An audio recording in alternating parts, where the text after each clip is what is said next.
Olá pessoal, aqui é Thiago Bignotto, coordenador da pós-graduação em cardiologia da AF Educação Médica. Você vai assistir agora a nossa aula inaugural do curso de cardiologia, com informações sobre a área de atuação e todas as nossas frentes da cardiologia, além de um caso clínico real e de como você deve lidar com esses desafios. Aproveite! Eu sou Thiago Bignotto, sou coordenador da Cardiologia Nacional.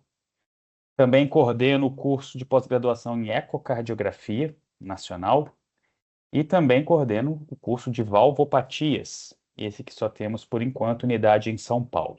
E qual que é o objetivo aqui desse nosso encontro hoje, né? Vamos discutir um pouco sobre o mercado de trabalho da cardiologia, esse mercado que vocês estão começando agora com um grau mais aprofundado, né, de dedicação e atuação. E o mais interessante é que quando nós olhamos para o mercado, e esse é um exercício que eu vou convidá-los a fazer hoje, não adianta a gente observar o que é bom hoje, né? Porque o que é bom hoje, quando vocês terminarem a formação de vocês, talvez não esteja tão bom. Então, o ideal é que a gente observe o comportamento do mercado e tente entender daqui a 5 anos, 10 anos, o que vai estar bom. Por que eu digo isso? Porque dentro dessa formação que vocês estão fazendo, vocês podem buscar áreas de atuação. E a gente sabe que na cardiologia, basicamente, existem 5 grandes, né, grupos de áreas de atuação. Então, você vai, da parte clínica, obviamente, né? Você vai poder olhar ali, você pode trabalhar com doença coronariana, você pode trabalhar com arritmias, né, com arritmologia, você pode trabalhar com um viés mais de prevenção, né, e doenças, né, metabólicas. Você pode trabalhar com cardiopatia estrutural e valvopatias, enfim. Você tem várias opções dentro da cardiologia de áreas de atuação. E esse é um dos exercícios que a gente vai fazer aqui hoje. A gente vai entender, número um, como vai ser a nossa formação, entender o que nós precisamos dominar de habilidades e ferramentas ao longo da nossa formação, para nós implementarmos um método de atendimento ao paciente da cardiologia que tem agora tornado-se rotina. O que antes era, né, um de grande diferencial, hoje faz parte da abordagem que todo mundo que trabalha dentro da cardiologia precisa ter, que é a atuação em ambiente de heart. Ok? Mas isso aí nós vamos conversando aqui ao longo desse nosso encontro, inclusive com um caso clínico para vocês entenderem de como deve ser a nossa abordagem, né, do paciente da cardiologia, de forma geral. Vamos tentar entender algumas coisas aqui da epidemiologia da classe médica. E por que nós vamos falar isso, Tiago?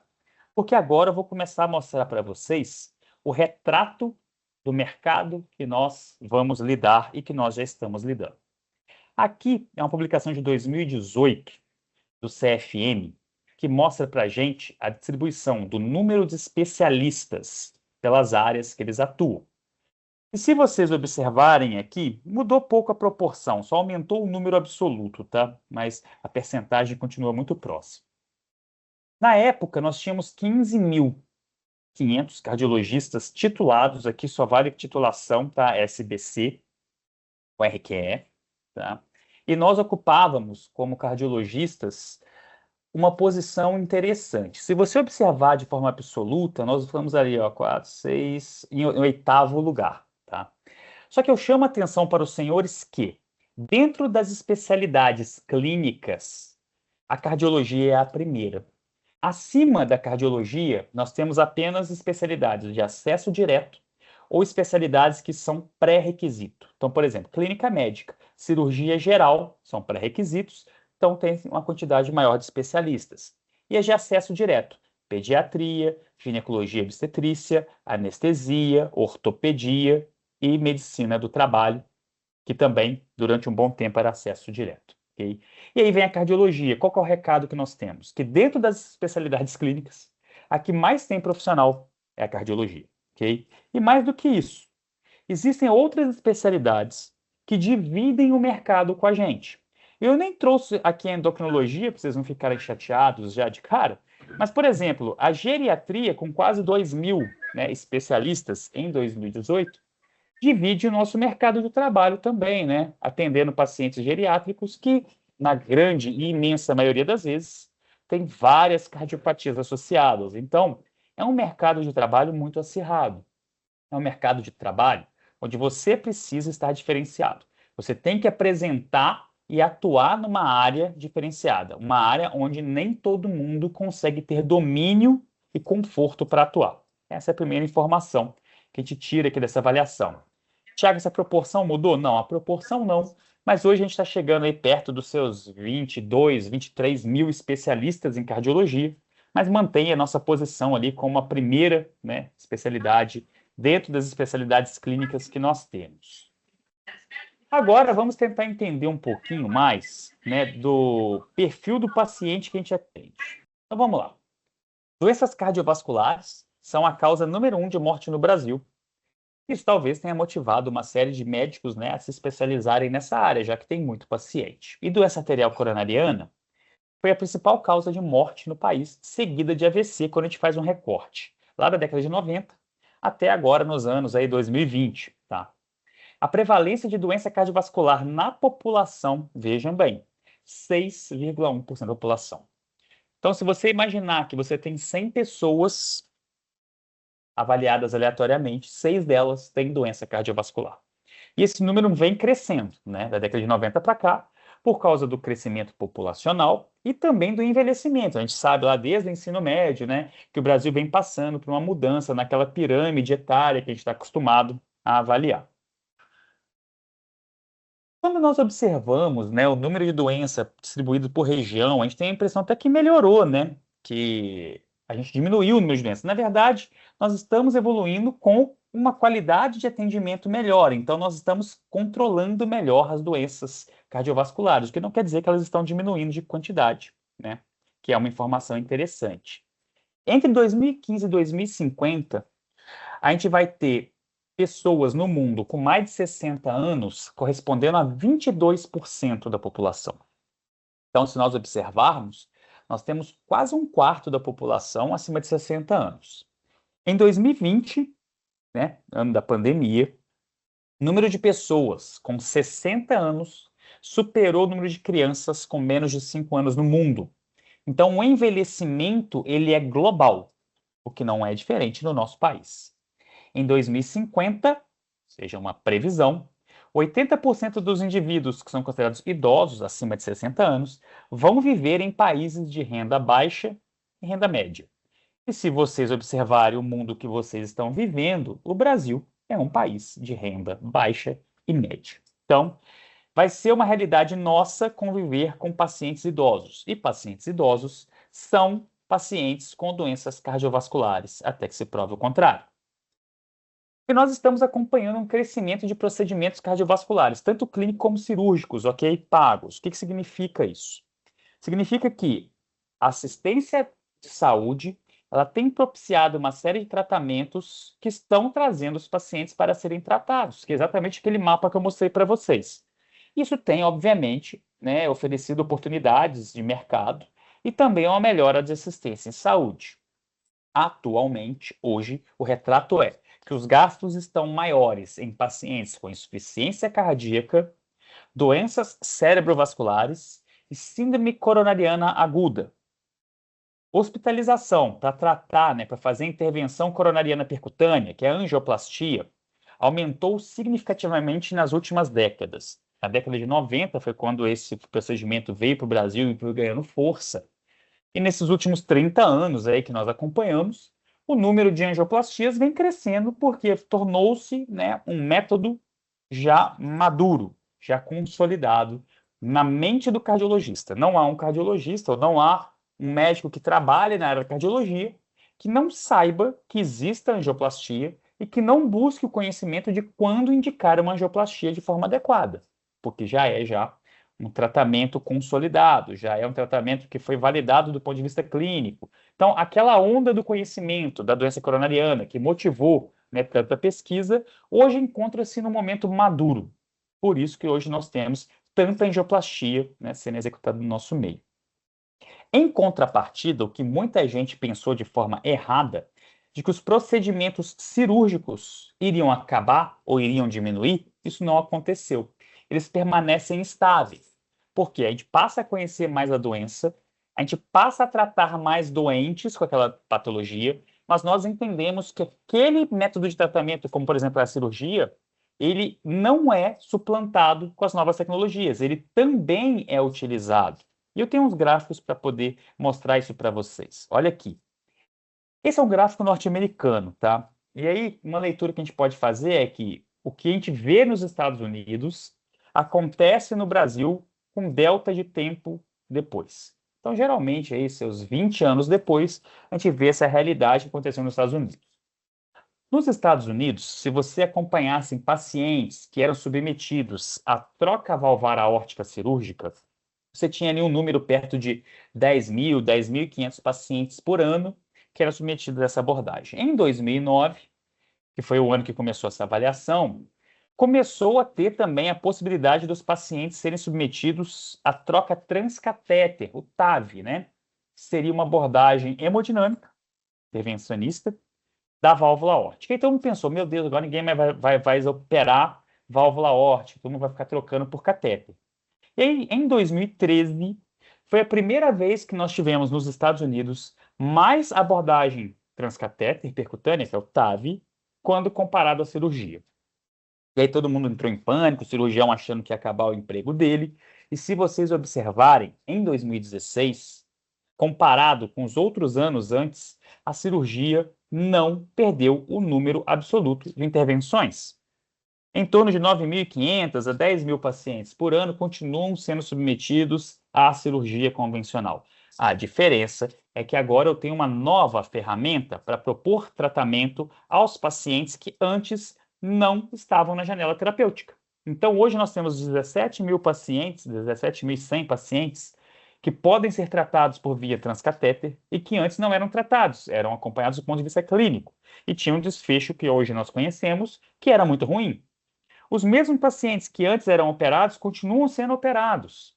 Então, observem vocês que a nova tecnologia ela não vem para trocar ou para encerrar uma área, mas ela dá uma nova possibilidade terapêutica que antes não existia.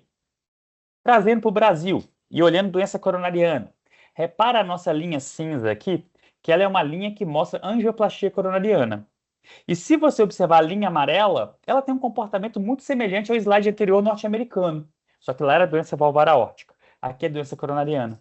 Repara que a cirurgia de revascularização miocárdica ela está estável nos últimos 12, 15, 20 anos, enquanto a angioplastia coronariana vem subindo. Ou seja, eram pacientes que não recebiam tratamento e que agora recebem tratamento percutâneo. Não é que a cirurgia acabou, mas hoje nós tratamos mais pacientes de doença coronariana do que nós tratávamos antes, porque temos uma nova ferramenta. Então, hoje, qual é o nosso cenário epidemiológico e quais são as doenças prevalentes? E aí nós vamos fazer um exercício para o amanhã, ok? Vamos olhar hoje e tentar entender o amanhã, olhando para trás qual foi a evolução das doenças. Quando a gente faz um retrato dos últimos 20, 30 anos e vê como evoluiu até chegar hoje, é uma das formas que nós podemos imaginar como vai estar a nossa realidade daqui a 20, 30 anos, ok? Hoje, a taxa de letalidade por AVC em um ano é de 26%. Então vejam vocês que o indivíduo desenvolve um AVC, um quarto dele morre dentro de um ano, ok? 56%, metade ali dos pacientes, eram funcionalmente independentes e tornam-se dependentes, ok? Então, metade daqueles que sobreviveram, então, 3 de 4 saíram vivos. Metade deles tornou-se dependente funcionalmente, precisando de auxílio doméstico e muitas das vezes, de forma laboral, sendo afastado. Entenda a gravidade da doença que estamos lidando. Doença arterial coronariana, né? Portadores de doença arterial coronariana, e aí aqui a gente envolve infarto, angina, estável, instável, insuficiência cardíaca, né, de origem isquêmica, aumentou de aproximadamente 1,5 milhão de pacientes na década de 90 para 4 milhões de pacientes em 2019. A prevalência bruta dobrou, né? Era 0,99% e passou para 1,85%. E em 2019, mais de 170 mortes no Brasil atribuídas à doença arterial coronariana, ok? Um total de 12% das mortes no país. E se você olhar só a doença cardiovascular, quase metade das mortes acontece hoje por doença arterial coronariana. Quanto mais idoso é o indivíduo, maior a prevalência da doença, e quanto maior a prevalência da doença, maior a mortalidade. Então, os dois gráficos aqui caminham juntos, né? E observando que homens acabam tendo mais a doença, mas quando você observa a mortalidade acima de 70 anos, a mulher começa a encostar também, né? A característica clássica da cardiologia da mulher, né? Da cardiopatia da mulher, que hoje estamos estudando com mais profundidade, inclusive é um dos módulos da pós-graduação de vocês, em que a mulher tem características específicas quando ela passa ali dos 70 anos. Hipertensão arterial sistêmica também é um dado bem interessante, olha. A prevalência de hipertensão aferida, né, a partir de 18 anos, olha isso, foi de 22,8%. Então, quase um quarto dos pacientes torna-se hipertenso ou tem medidas de hipertensão acima de 18 anos. Se você olhar a população como um todo hoje, 36%, ou seja, mais de um terço dela, tem diagnóstico ou tem uma medida isolada acima de 140/90. Portanto, está em risco, né, de ter hipertensão arterial sistêmica. Daqueles que informam que já fazem tratamento medicamentoso, ok? Apenas metade deles relata que a assistência à sua condição não tem problema. Então, veja bem, você tem aqui um terço da população com provável diagnóstico de hipertensão arterial sistêmica. Metade desses indivíduos fala que o tratamento não é bom, que nem orientação dos fatores de risco eles têm, ok? De toda a população que é hipertensa, só um terço tem controle da pressão arterial. Ou seja, o restante tem diagnóstico, boa parte até recebe um tratamento medicamentoso, mas não tem o controle adequado dos níveis pressóricos. Isso aí, para a gente, é um sinal de falência da assistência médica. É um sinal de falência da assistência da cardiologia no Brasil, né?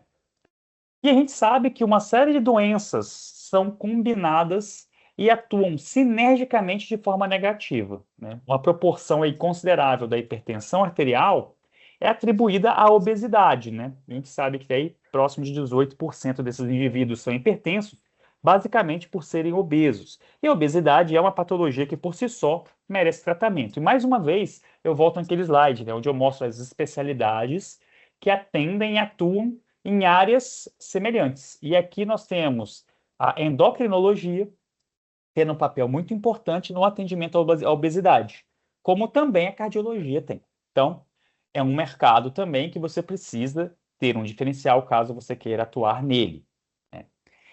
Seguindo nessa mesma linha, diabetes. O Brasil hoje é o quinto país no mundo que tem a maior quantidade de adultos diabéticos.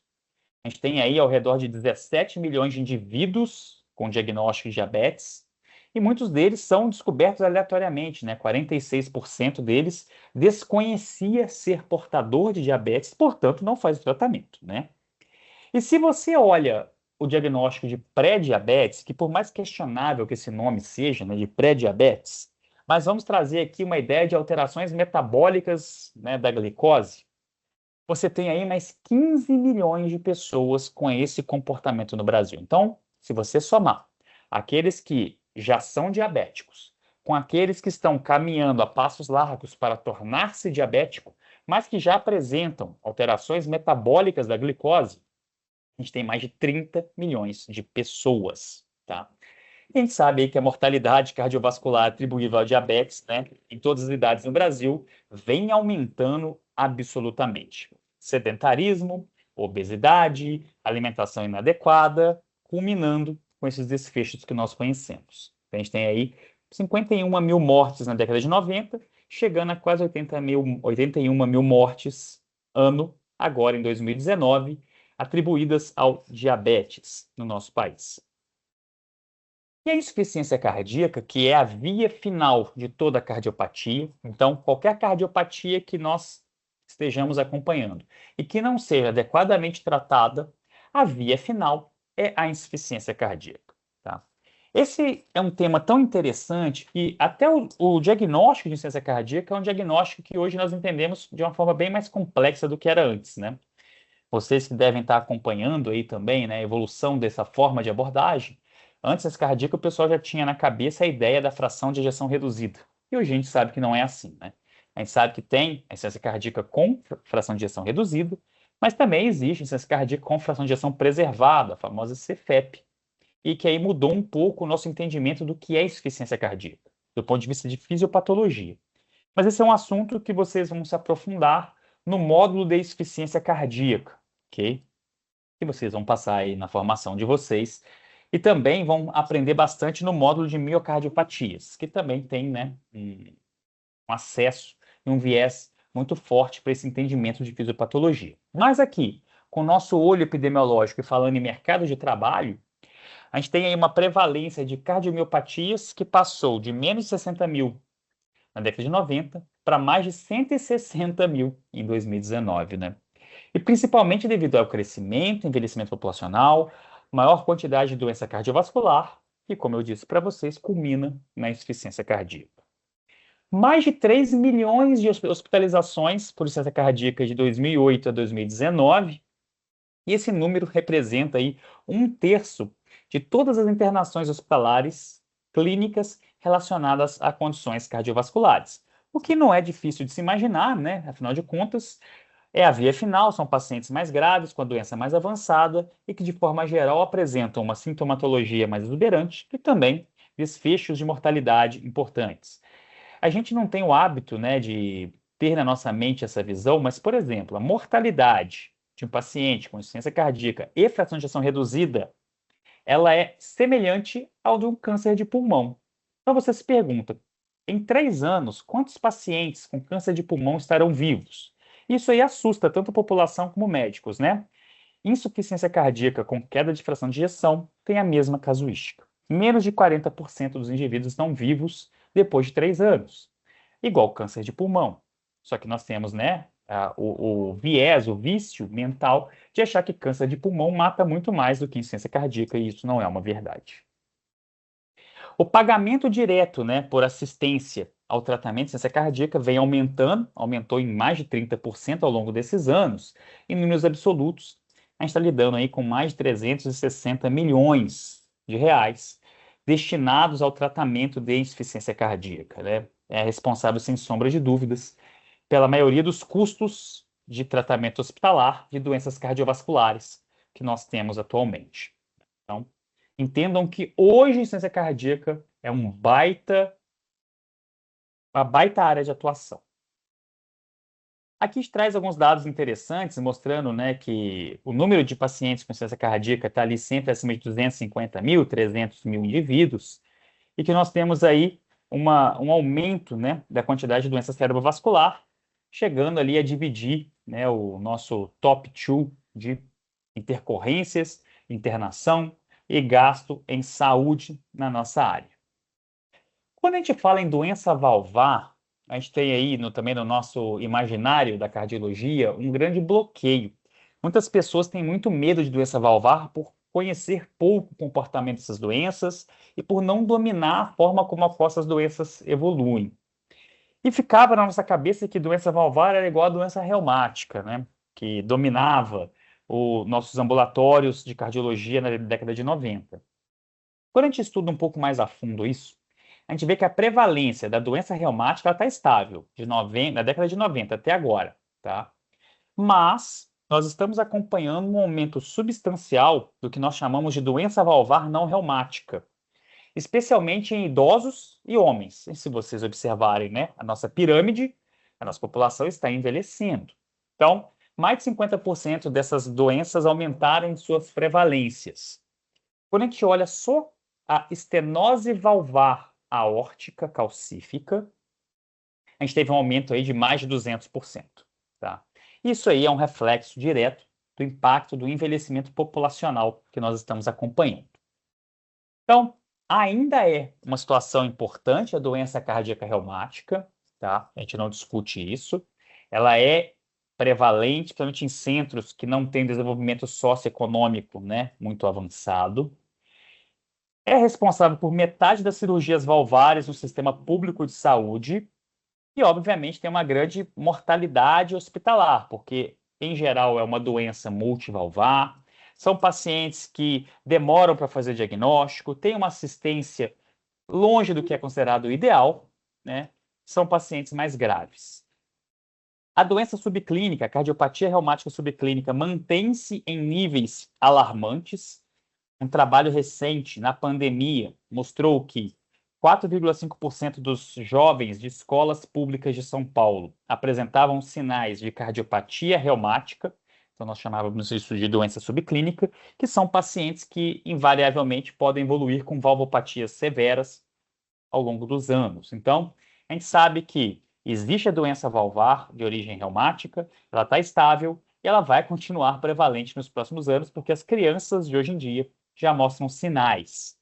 E aqui vem o nosso exercício de futurologia dentro da cardiologia, ok? Vamos tentar imaginar, observando o que foi o passado, os últimos 30 anos, para o que deve se desenvolver nos próximos 20, 30 anos.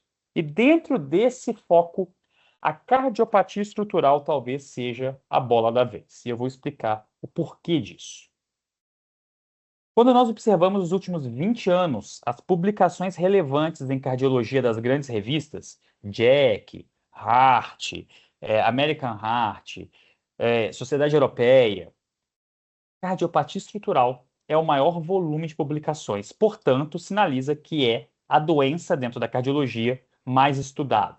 Tiago, o que a cardiopatia estrutural é? São doenças valvares e miocardiopatia, a grosso modo, tá? Se vocês observarem a prova de título de especialista dos últimos 5 anos, 30% da prova está dentro desse escopo de cardiopatia estrutural. Doenças valvares e insuficiência cardíaca com miocardiopatias. Sabemos que o tratamento para essas doenças, foi aí um avanço recente da cardiologia, apresentou um impacto na sobrevida dessa população, semelhante em alguns casos como a descoberta do antibiótico. Se vocês estudarem e olharem lá, o indivíduo desenvolveu uma pneumonia, eu não tenho antibiótico. Quantos por cento desses pacientes morrem ao longo de 1, 2 anos? Tantos por cento. Se você observar um paciente com estenose aórtica importante, com alto risco cirúrgico, quantos pacientes morrem ao longo de 1, 2 anos? E você dá o antibiótico para aquele que tem infecção e dá um tratamento transcatéter, por exemplo, para essa estenose aórtica, a mudança na curva de sobrevida ela é igual. Tamanho o impacto das novas tecnologias de tratamento para esses pacientes. Essa tecnologia tem fomentado o surgimento de centros especializados em doença valvar e intervenção em cardiopatia estrutural ao redor do mundo e do Brasil, tá? Obviamente, isso começa lá fora, como eu disse para vocês. O Brasil é um reflexo 10, 15, 20 anos depois do que é lá fora. E por isso a gente consegue falar que esses centros estão se tornando maduros lá fora e que chegarão aqui no nosso país. Eu não estou falando só de TAV, não, tá? Só de troca valvar aórtica, não. Estou falando de abordagens transcatéter da válvula mitral. Eu estou falando da válvula tricúspide. Ah, Thiago, você está falando só de doença valvar? Não. Estou falando para vocês de fechamento de apêndice atrial esquerdo, diminuindo AVC. Eu estou falando para vocês de fechamento de FOP, de forame oval patente, diminuindo AVC. Estou falando de implante de dispositivo de assistência ventricular, Impella. Estou falando disso tudo. E esse tipo de abordagem, para decisão de tratamento, qual a melhor via, qual o melhor tratamento, qual o melhor dispositivo, ele é feito no que nós chamamos, como eu disse na abertura desse nosso encontro, do HART-Team. É um novo modelo de abordagem, né, ao paciente da cardiologia. Como que funciona isso? Eu vou mostrar um caso clínico para os senhores, exatamente mostrando como é feita a abordagem no âmbito de HART-Team hoje de pacientes complexos. Então, até aqui, nós temos um idoso, compatível, né, com a epidemiologia que eu apresentei para os senhores, é um indivíduo do sexo masculino de 84 anos. Vou tomar uma aguinha, que senão minha voz daqui a pouco acaba.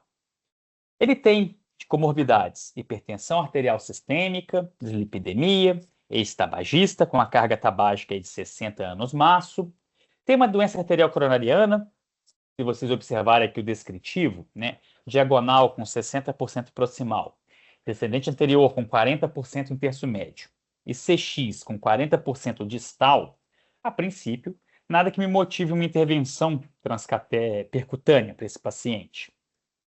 Mas Isso daqui é o retrato do paciente da cardiologia, como nós discutimos até agora. Idoso, alta prevalência de hipertensão, está aqui. Alta prevalência de doença arterial coronariana, está aqui. E presença de doenças que levam a desfechos graves. Hipertensão, dislipidemia, tabagismo, doença arterial coronariana, caminhando até um quadro de insuficiência cardíaca. Ele também tem uma doença renal crônica, índice de 47. Mais uma vez eu lembro vocês das áreas que atuam em conjunto: nefrologia, geriatria, endocrinologia e cardiologia, né? Então, mais uma vez, entender que estar diferenciado no mercado faz você sair desse senso onde todos conseguem, atuar. Esse paciente se apresenta com uma queixa, né, de dispneia classe funcional 2, uma tontura eventual e uma queixa de angina, CCS2. A avaliação geriátrica nos mostrou um paciente pré-frágil com sintomas depressivos. Ele veio num pré-operatório de cirurgia de catarata. Só que quando você vai examinar esse paciente, algumas coisas chamam a atenção. Então, mais uma vez, um cardiologista que dá atenção específica ao exame físico, ele pode ser um profissional diferente nesse mercado.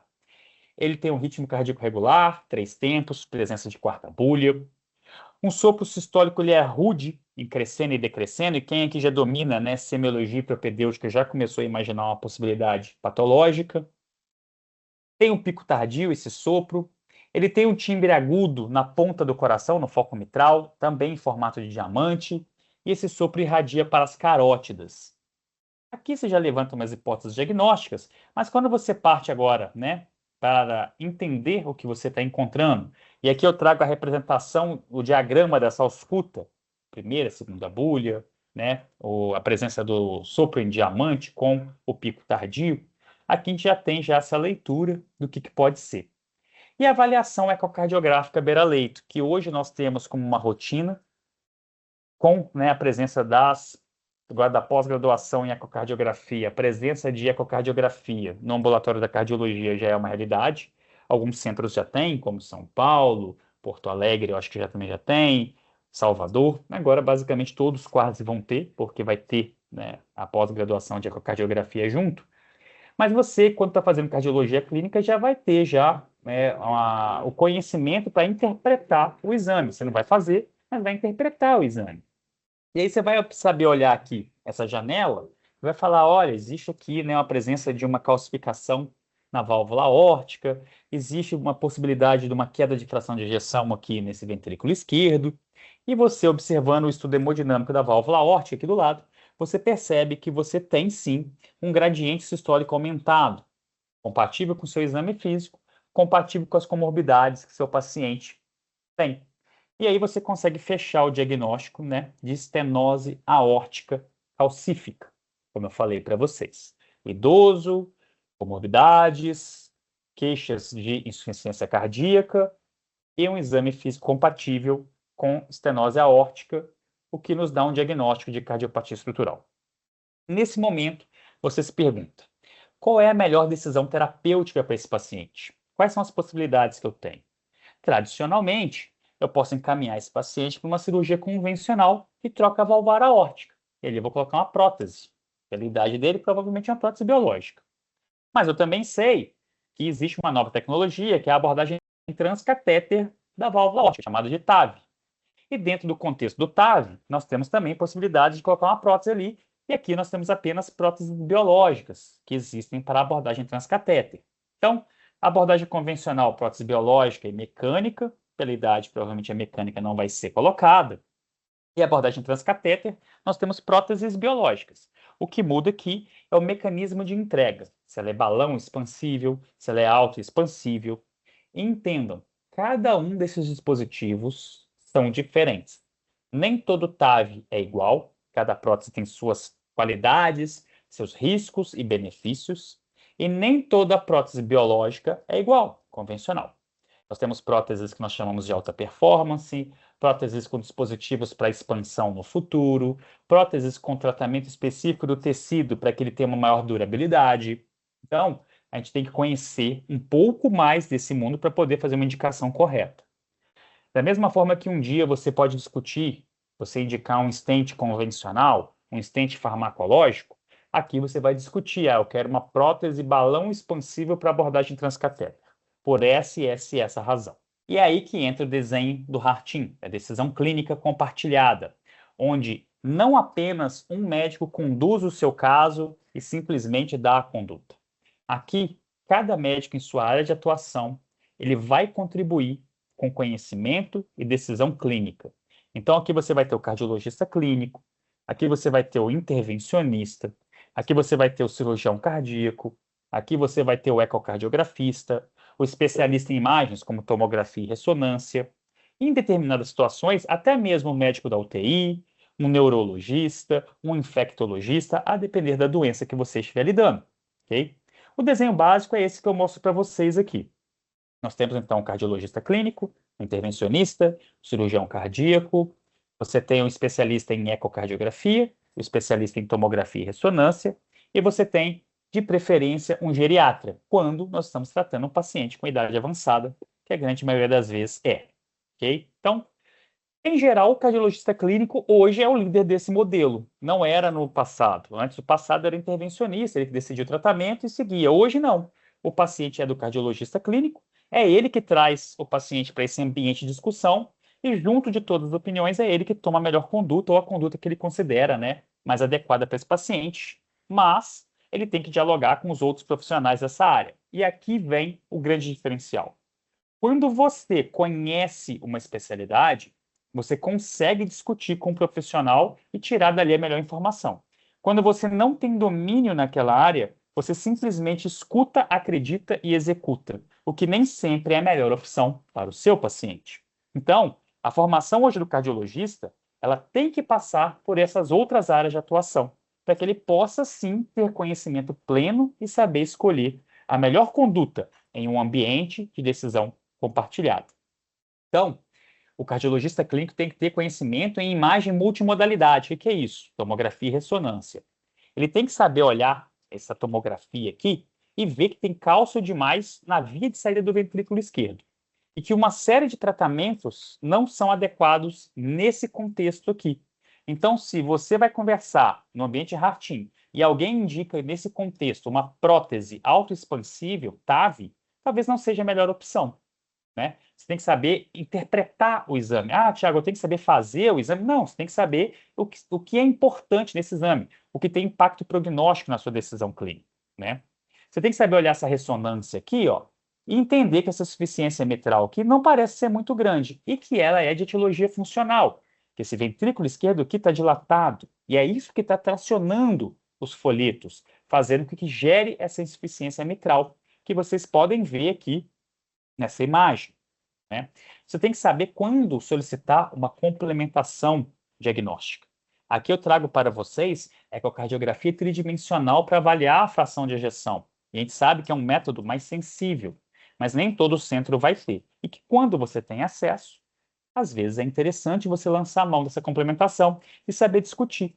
Saber discutir também a análise tridimensional de outras estruturas, aqui, por exemplo, da válvula mitral, de um paciente com uma insuficiência mitral funcional, né? Saber interpretar, saber discutir. Tiago, eu tenho que ir lá saber sentar e fazer o exame? Não, mas você tem que saber encontrar pontos de fragilidade naquele laudo, para poder confrontar com o que o seu paciente está apresentando, né? Saber interpretar de uma forma plena aquele método diagnóstico. Índices de fragilidade, o que antes nós entregávamos para o geriatra fazer, muitas das vezes hoje é feito no consultório da cardiologia. Existem ali alguns scores, né, de triagem para avaliação de sarcopenia. Existem métodos rápidos e fáceis de força muscular e a gente sabe que quanto mais massa muscular o idoso tem, melhor o prognóstico. E o contrário também é verdade, né? Quanto pior a massa muscular, pior o prognóstico do tratamento desses pacientes. E só isso daqui pode ser crucial entre você indicar uma cirurgia convencional ou um TAV. Pacientes sarcopênicos costumam evoluir muito mal na cirurgia convencional. Pacientes robustos, né, com massa muscular, conseguem evoluir muito bem em cirurgia convencional.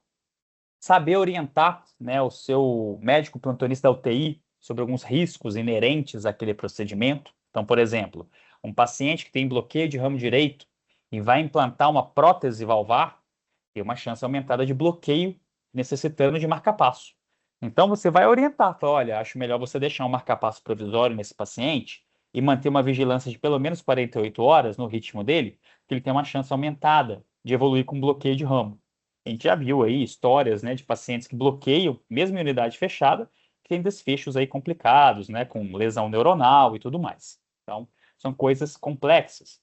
Você saber avaliar o paciente clinicamente, saber interpretar o risco cirúrgico dele, para você poder entender qual a melhor proposta terapêutica para ele, se vai ser cirurgia convencional ou se vai ser TAV, e aí sim, num passo além, saber indicar, né, o tipo de prótese e uma discussão mais pormenorizada.